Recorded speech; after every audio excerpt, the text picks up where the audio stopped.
Assalamu alaikum warahmatullah. Guys, we're back here, Luton Grappling Club podcast. Today got a very special guest today, Dr Asif Khan. Assalamu alaikum warahmatullah. Nice to meet you. Guys, me and Asif were colleagues in university. Yes. Alhamdulillah, yeah. I chose the right thing to do, dentistry. He chose the wrong thing to do. But we're going to kick things off with the big question that everyone wants to know. Why, as Asians, do we have such bad health? To be fair, it's a combination of a few things. It's not just one thing. It's the genetic element to it. There's also the diet and lifestyle as well. If you look at most people from our ethnic background, the type of foods that we consume, the lifestyle that we live in terms of daily activities and exercise, they're usually a lot worse off than people from a different ethnic background. So it's usually a combination of all things together.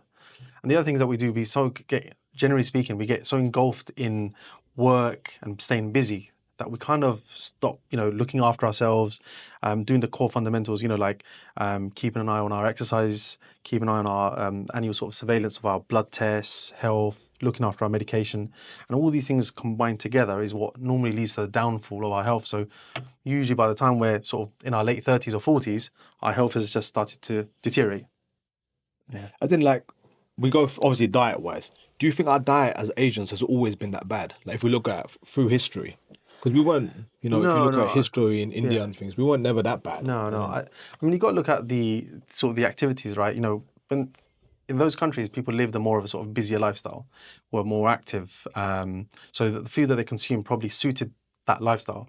But here in the UK, it's more of a sedentary lifestyle. We don't really walk around everywhere. We drive everywhere and whatnot as well. We sit in offices. We're not so active. So the food that we're consuming is probably a bit too much for us. Yeah. So do you feel like it's the volume that we're consuming? Yeah, volume consuming and the type of food that we're eating as well. Yeah, so it's probably a combination of all. And I think over the past maybe 10, 15 years, we've started to change that a little bit more. Yeah, as in we're seeing it now. Yeah, we're starting to see the effects of it. That's because we're seeing now, we're getting diabetes at a younger age. We're starting to see the high cholesterol at a younger age. We're starting to see the blood pressure coming on at a younger age. So I think as a result of that, over the past 10, 15 years, we started realizing that actually we need to make some changes.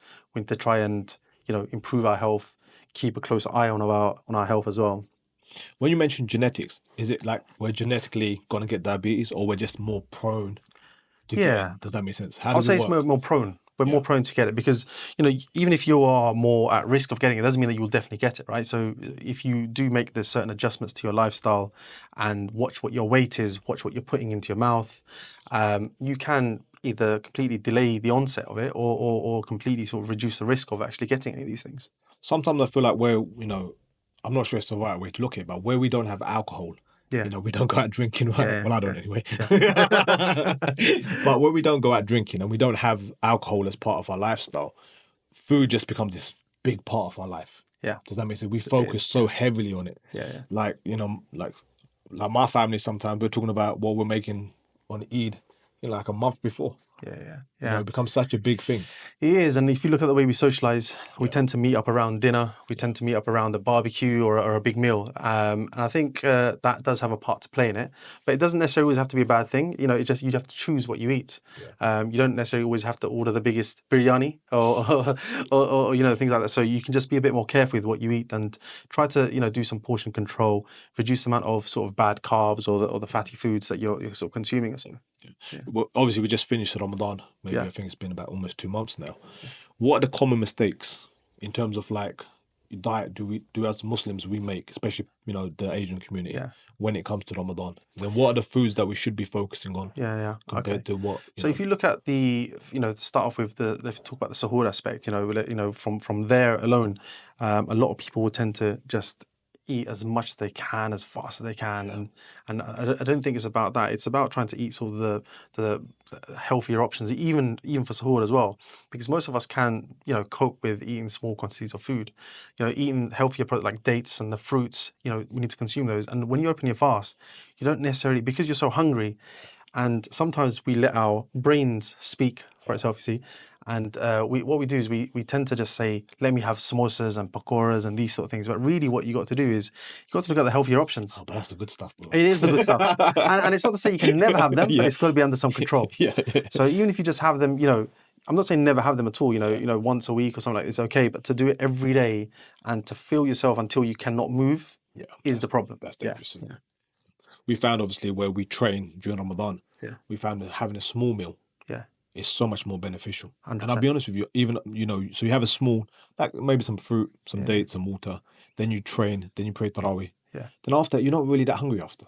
No. You pretty much sit down for a normal meal. Absolutely. Like you would for dinner. Yeah. And alhamdulillah, it kind of carries you through. Yeah. Even Definitely. to suhoor. Yeah, You're not 100%. having too much in suhoor either. Yeah. And I think, losing weight over Ramadan might be a good sign that actually... Yeah, a lot of people can. If you are careful with what you eat, you don't necessarily need to eat all the hefty, heavy foods and try to eat it all in one go. Yeah. You can lose weight and you can be active throughout the day. You don't get that post-meal fatigue where you're struggling with your tarawih after, where you're struggling to communicate or talk to anyone. Most people just they just open their fast and they eat straight away and they just want to fall asleep. Yeah. And you can avoid all that. You avoid those massive carb loads by just having healthier meals, avoiding the heavy fried foods, and just controlling just how much you eat and just doing it slowly. I feel like our generation now, we're not eating as much curry and things as the previous generation. Yeah. But then we've just taken this turn into takeaways, man. Yeah. We're just like, we've got, disposable income now. Yeah. And we're just hitting the restaurants, we're hitting the takeaways. Yeah. And now, with like Uber Eats, you can get anything. You can get anything delivered to your door. But I think it's become easier than ever before than to have takeaways, and that's part of the problem. And if you look at the Asian scene, there's so many Asian food influencers which people are just following all the time. People are talking about food, they're discussing food in their spare time, they're watching it on TikTok, Instagram. And I think that does have to change. We have to start thinking that, actually I need to prioritize my health. You don't get people now looking at how to improve my health, what blood test should I be doing every year, to keep on top of things, what type of exercise I should be doing. And these are the type of, things that we should be researching. Because the more you watch food and you watch these takeaways and whatnot, keep an eye on it, the more you'll go. You'll go. So that's what's happening, I think. I think that's probably one of the biggest problems, man. Like every month there's a new craze. Yeah. There's a new restaurant opening up, or there's a new takeaway opening up. Especially here in Luton, yeah? Oh, man. Yeah, especially. And sometimes it almost feels like it's actually cheaper, financially cheaper, to get a takeaway or to go eat out than, to buy healthy food, especially for a big family, right? Yeah, absolutely. And I think that's why some people, it's a combination of a few things together, but that's definitely one of them. That's one of the reasons why people prefer just to eat out. And I think we live such busy lives now. It's just the easier option sometimes, right? Yeah. But the easy option doesn't necessarily equate to the best option. Yeah. And I think in this case here, we probably need to start going back to the basics and reviewing what we're doing, because if you're sat at a desk all day long, and that's your activity for the day, you cannot be consuming burgers and chips and all these things, 2-3 times a day, because that's what people are doing. Yeah. As in, I bought one of those Whoop watches. I'm not wearing it at the minute, and it obviously shows your step count. And I didn't realize, even for me, working in surgery as a dentist, how few steps I do. Honestly, I was doing maybe sometimes just a couple of thousand, maybe 3,000-4,000, and that was it the whole day. So for me, alhamdulillah, it's such a blessing that I'm actually in the gym and I'm actually, working out. And I think that makes a difference, look, nowadays there's so many things out there. If you were to do your research, ways in which you can monitor your health, from talking about a simple Apple Watch, there's programs out there, I think there's apps called Zoe and whatnot, which can look at what your sugar, your carb loads are and where your sugar spikes are throughout the day. So there's so many things you can do to monitor yourself. But I think, even if you just go really, really simple, am I being active throughout the day? And if I'm not, what can I do to change that? What's the best way for me to keep my body in the right BMI? Because that's just as important, right? We need to make sure that we're not in that range where we're so overweight that we're at risk of all these, core conditions, which, again, going back to that, we're genetically predisposed to. And by keeping our BMI in the right range, by keeping ourselves active, by watching what we eat, we can, either, seriously delay the onset of these conditions or completely just, make sure we don't get them at all. And that's important, because when you look at quality of life, right, which is the key word that a lot of doctors keep using, the quality of life decreases with every extra medication you have to take. With every extra tablet you have to take, it becomes a burden. And then when we move on to injecting things, like having to inject yourself with insulin, it starts off with 1 time a day, then to 2, then 3, then 4 times a day. Imagine the burden of that. Every time you want to go on a holiday, you have to think about getting these medication. Where do I store them? Do I need to put them in a fridge? So you need to buy a freezer suitcase, right? So what happens is your quality of life starts to decrease, because you're suffering from these highs and lows. Your blood pressure gets too high because you've had too much something to eat. Then you've got headaches. So there's a lot that comes with it.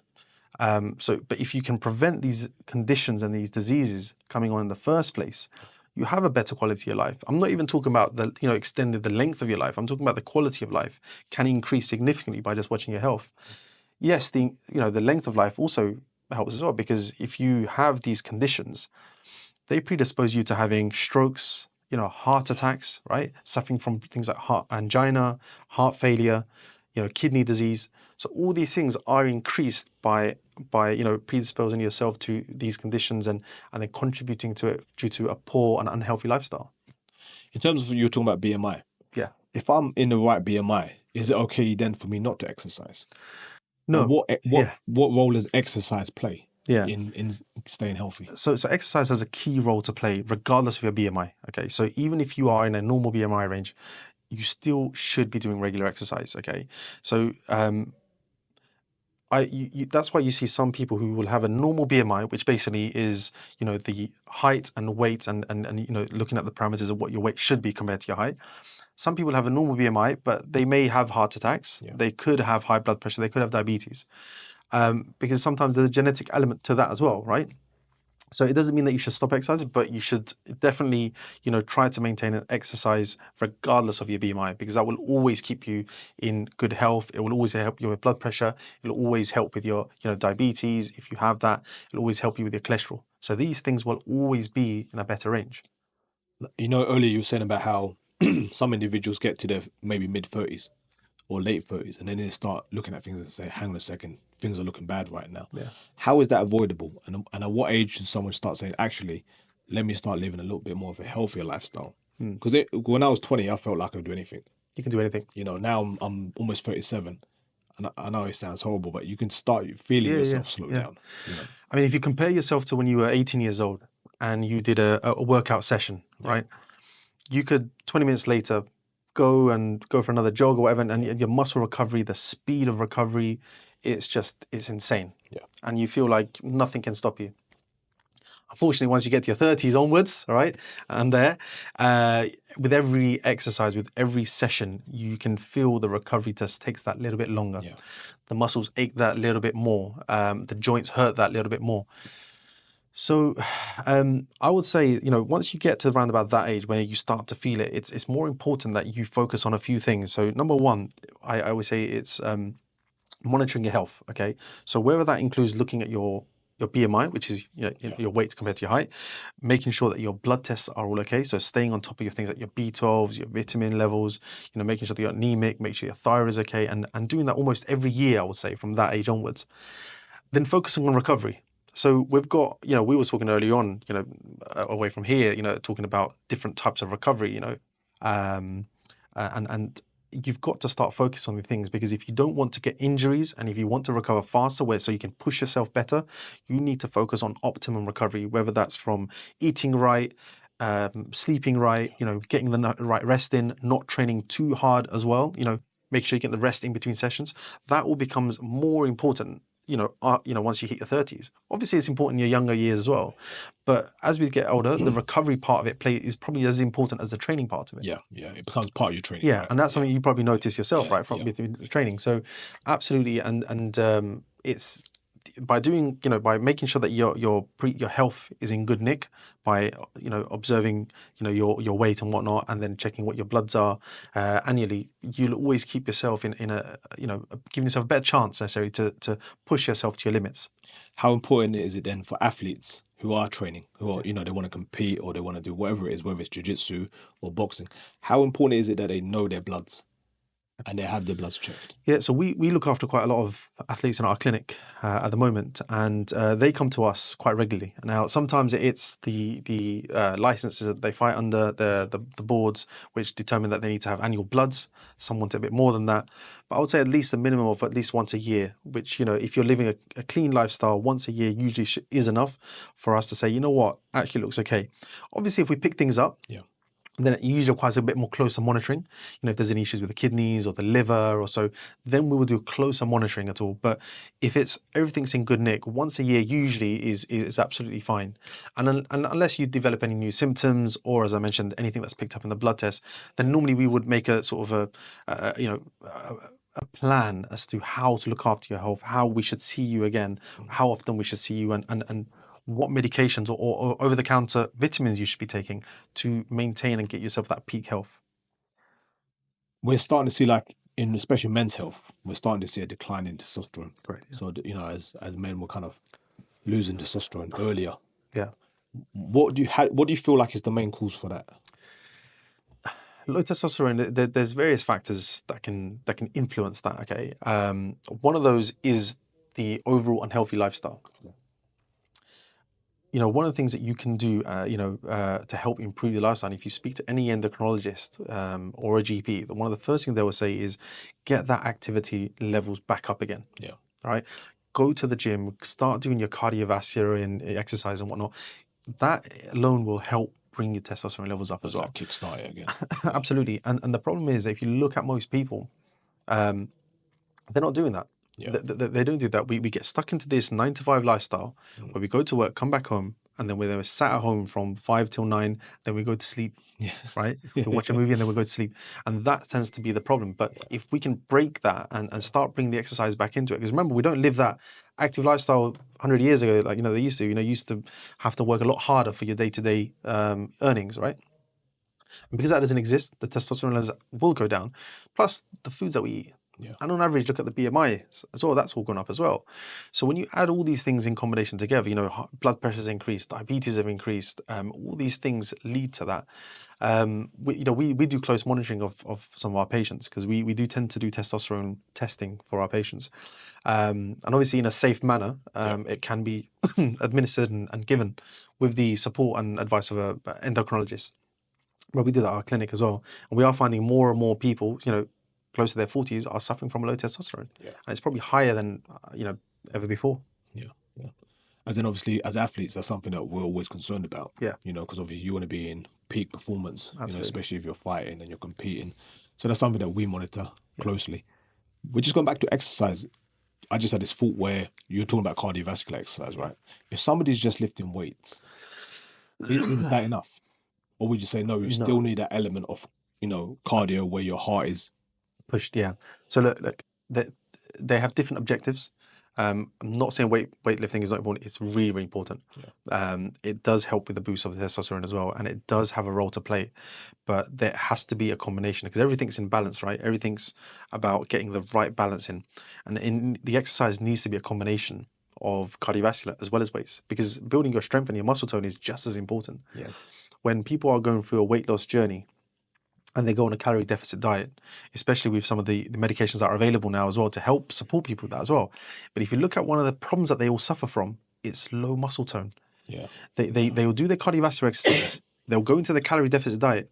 And but look at every single one of them. What tends to happen is that their muscle tones get those skinny legs, man. Yeah, they get that belly still there, the skinny arms and legs, right? Yeah. And it's almost they're calling it the fat skinny body, right? They're calling it the fat skinny, where the belly's still a little bit big, but the rest of the body is still, So to avoid that, you still need to do some weightlifting.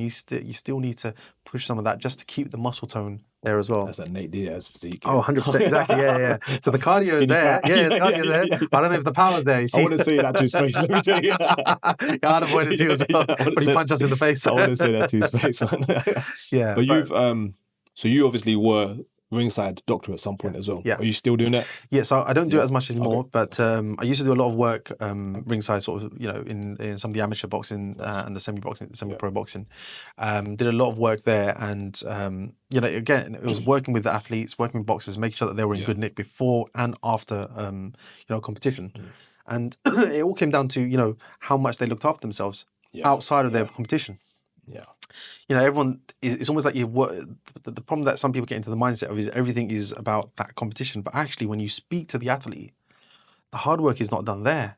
He's been training every day, thinking about it, training about it, and that's where it really benefits you, right? It's all the hard work outside of that competition, and it's the clean living.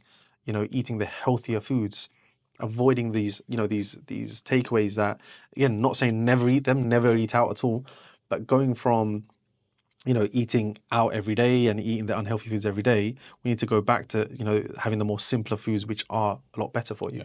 And even just knowing what your gut health is like, if you find that you are sensitive to certain foods, a significant portion of the community, the Asian community, have celiacs, are gluten insensitive. They don't know it. They just say, I just get a sensitive stomach every time I eat some roti. Right? But actually, they feel bloated. If any of them get tested, they'll find that they have celiacs. And for them, once they cut that out of their diet, they're completely different people. We're talking from energy levels to clarity of the way they think, to how active they are, to how better, how better their bodies function as well. Their metabolism, their sleep, everything improves. But kind of the roti is hard, man. It's hard. Some people struggle. It's hard. It's like I am a lover of food as well. Anyone who knows me knows that I love my food, right? It's grown up in an Asian household. It was part of how we would sit down. It's part of how we would interact. We will sit down over a dinner. But you do have to sometimes make a decision that enough is enough. I need to now start, controlling myself. So my colleague who works with me, Dr. Swami, we've spoke about this so many times as well. And recently I had an issue where my blood pressure was going a bit high as well. And I made the decision, I actually need to lose weight now. And it was actually just going back to the base. I was like, listen, I was eating a packet of crisps a day and a chocolate a day. It's like, I don't even enjoy it. Why am I doing it? It's because it's so easy to get. If I didn't get it, someone's got it for me. And it's just, how do you say no? Because if you don't really need it, you don't want it, why am I still eating it? And so you got to get into the habit of saying, I don't want this. I'm not going to have it. And just sort of move away. As hard as it is, you just got to get into the routine of doing it. And just having the more simpler foods, which, can be, if you cook them in the right way and it's something that you like, eat it, absolutely. Even having fruit, right? Absolutely. As a replacement. Absolutely, yeah.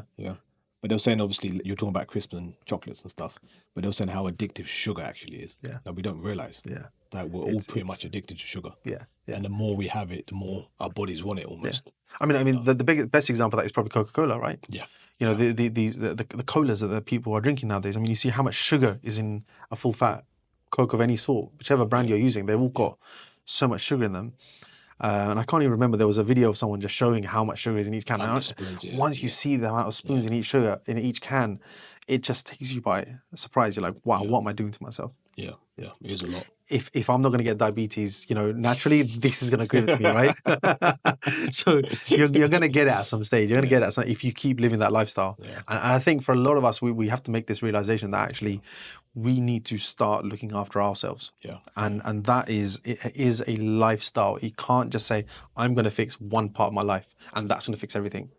You have to look at, how well you're sleeping, what you're eating, what your activity is like, and even managing your stress levels throughout the day as well. Trying to get that right balance, right? I mean, we never get it right. I can say I never get it right. I'm always trying to do more than what I can possibly should be doing. But once you get it right, you'll notice because you'll be sleeping a lot better. You'll be feeling a lot better. I think the mistake I make, and I openly admit this, and I'm sure a lot of athletes make this mistake, is that because we feel like we're training, I feel like I can eat whatever I want sometimes. I know it's terrible. Because I know that if I'm eating clean, I'll feel so much better. I'll be able to train better. But because I know I'm doing high intense training, I almost feel like, guess what? I can get away with the chocolate and the crisps. And I can sometimes, as in I won't put weight on. But how bad is that for you, for athletes? Well, I think you just have to look. You don't have to look far, right? I mean, you can just look at in the UK. If you want to talk about an active fight, look at Paddy Pimblett. I mean, how much he balloons in between fights, and you look at Ricky Hatton, right? Who's a legend of the sport here, right? Ricky Hatton probably cut his career short by a good few years. We saw Mayweather carry on after him, right? Exactly. There were people that carried on after him, but if you look what he did between his fights, he used to balloon up. If you look at Wayne Rooney, for example, he off season he used to balloon up, and he was someone they were talking about as possibly the best football player that's come out of England for years. But he if you look at him now, he looks about 10 years older than he's actually. Because a lot of if you think just because you're an athlete, you can eat whatever you want, it's not right, because you still need to keep your health going. And I mentioned earlier, right, you can still be slim and have certain conditions. I think Bernard Hopkins probably done it best. Look how long he carried on. He was a world champion in his 50s almost. Exactly. You know, Yeah. he made that decision when he was in prison. That look, Yeah. from now on, I'm not doing no partying. I'm not No. taking no drugs, no alcohol. And he ate clean, lived clean as well, right? did, yeah. So, and you see how long his career went on to. Yeah. And you look at Alhamdulillah, as Muslims, we avoid alcohol. absolutely. You know, we avoid drugs. Well, Yeah. some people do. We sell a lot of drugs. Okay. That's something we're very good at. But the thing is, we're like, working on it. it's like, you know, it is something that we should be looking at, right? We shouldn't be doing these things because, you know, we should not be partaking in any of this stuff at all, whether it's drugs, alcohol, anything at all, because we know that stuff's not good for you. Yeah. And any involvement in that at all is toxic. Yeah. Whether you sell it, supply it, buy it, take it, whatever, any involvement in that stuff is not good for, you know, for you in any way, but your mental health, your physical health, because you're associated with it. Yeah. But you know, that clean living, if we look at people who you have to look at the best, right? You have to look at the best athletes. And right now, if we look at Cristiano Ronaldo at his age, he's playing like I think his metabolic age, they said close to an 18-year-old or so, right? Because look at the way he lives his life. He doesn't touch alcohol. He doesn't touch drug. He eats clean food. He sleeps well. Apparently, he does not compromise on his sleep. Yeah. Oh, yeah. You can see it. You can see it. And, you know, when you look at all these things, you maintain every aspect from, you know, your skin, your energy levels, your muscle tone, and all of that. And the most importantly, believe it or not, your mental health. Yeah. That also benefits from that clean lifestyle. Yeah, I think that leads us nicely into that topic, actually. You know, I want to ask you about it. Because a lot of Asian men, you know, whether we suffer from mental health or not, it's a difficult one for us. Yeah. You know, because again, you know, we come from a culture where, you know, it's like, just get on with it, son. Can't talk about it. Yeah, just get on with it. Does that make sense? Yeah. If someone feels like they're suffering from something, what do they do? You know, who do they approach? Who do they go to? You know, what's the pathway for somebody? Yeah, so mental health is a very difficult topic, right, to talk about and to even discuss with the patients because there's such a big taboo. Yeah, and it's not even just the Asian culture; it's actually every culture, but it's probably worse in I would say the African and Asian culture, where you can't talk about it. You're weak if you have a mental problem, or they just go away. It'll go away.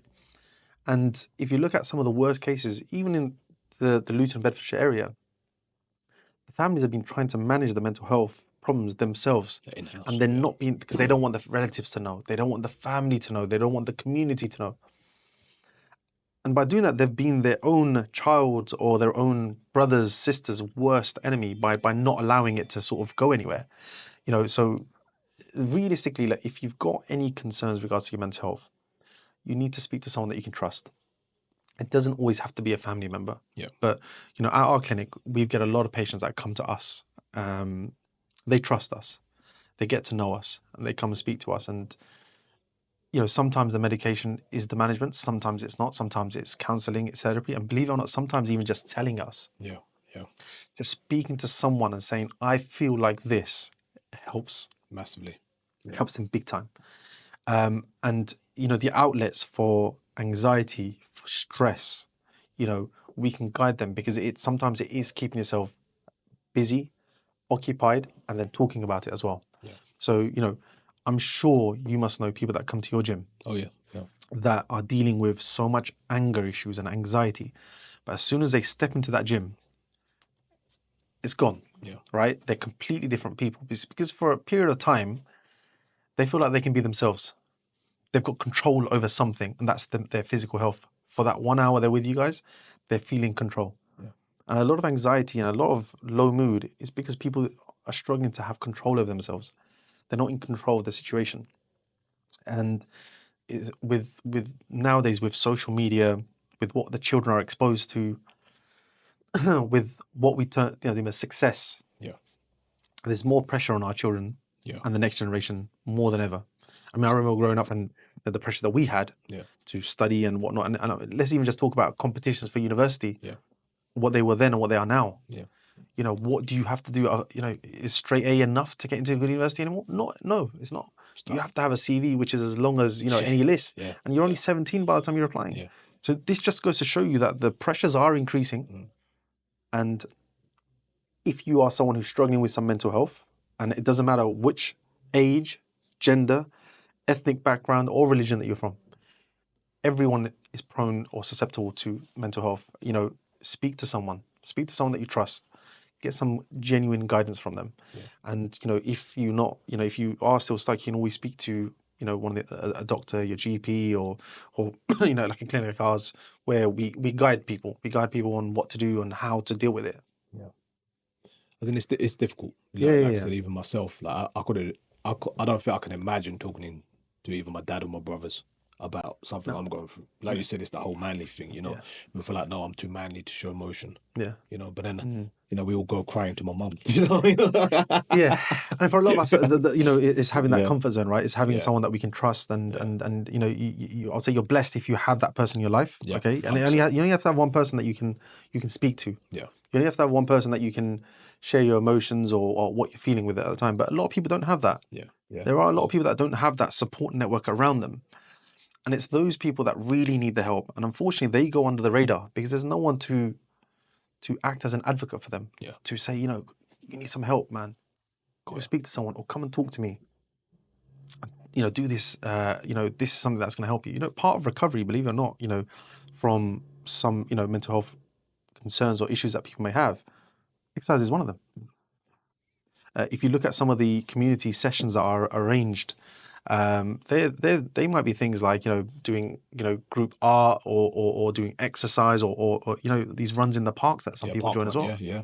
They're great because for that 1 or 2 hours you're doing something which is gonna help with your energy level. It's gonna make you feel like you're just free, doing something good for yourself, and you're with like-minded people. Yeah. We see it here. We see it at the gym. Honestly, we see. You can tell who's coming for what reason. As a coach, you kind of pick up why people are coming for sessions. Sometimes you see somebody coming in really, anxious, and by the time they're finished, it almost feels like a load has been lifted off them. Whether that's because they were fighting someone or whatever it is. And people do jiu-jitsu for different reasons. Even myself, it's massively helped me in life. Especially coming out of university, I didn't know what to do. And obviously you've done all your education, so jiu-jitsu was something that I was like, okay, I can kind of like go into this, keep myself busy in a way. And again, for kids, I think it's great as well. 100%. Sometimes we forget that kids are going through the same struggles that as adults we're going through. If not more nowadays. Like you said, the demands, the pressures. Yeah, it's so high nowadays. But by keeping yourself around like-minded people, around positivity, because one of the things that you probably, I'm sure that you guys train here and try to influence everyone is be positive. You can always get better. Yeah. And hearing that again and again, it's so good for you. It's so good for your mental health because it allows you to push yourself without questioning yourself. It allows you to just keep pushing and pushing through it. And then if you can take what you did here, in the gym, and you can take it outside and apply it to your life, you can imagine the benefits. 100%, man. 100%. They're there. But Asif, was good talking to you, man. I learned a lot. Likewise. I learned I have to start eating healthy. But honestly, sometimes I do, and I know I'm doing it. I'll be sitting there eating something really bad, and I'm thinking, I can do this because I'm training. But I'm probably gonna have to come for a blood test now. I'm thinking about it. Cool up in the morning. It's not to say that you can't enjoy yourself. Enjoy your life. Do go out to eat and here and there, but it just can't be something that you do regularly. What should be regular is the healthier choices. They should be the regular. It shouldn't be the eating out every day and sedate lifestyle, unfortunately. Guys, hope you enjoyed today's podcast. Inshallah, look, as whether you're training jiu-jitsu or you're not training jiu-jitsu, like Doctor was saying, it's so important to stay active. And the best way to stay active is do jiu-jitsu. So sign up, guys. Come and join us here. I'm going to be joining as well. So there you go. See? So come in. You can fight Dr. Asif. And look, guys, it's so important to look after your health. And again, diet's such a massive one. Sometimes, we don't realize how important it is. But guys, eat healthy. Develop healthy habits with your kids, and with your family, because then it will pay off long term. Jazakallah khair. Assalamu alaikum wa rahmatullahi wa barakatuh.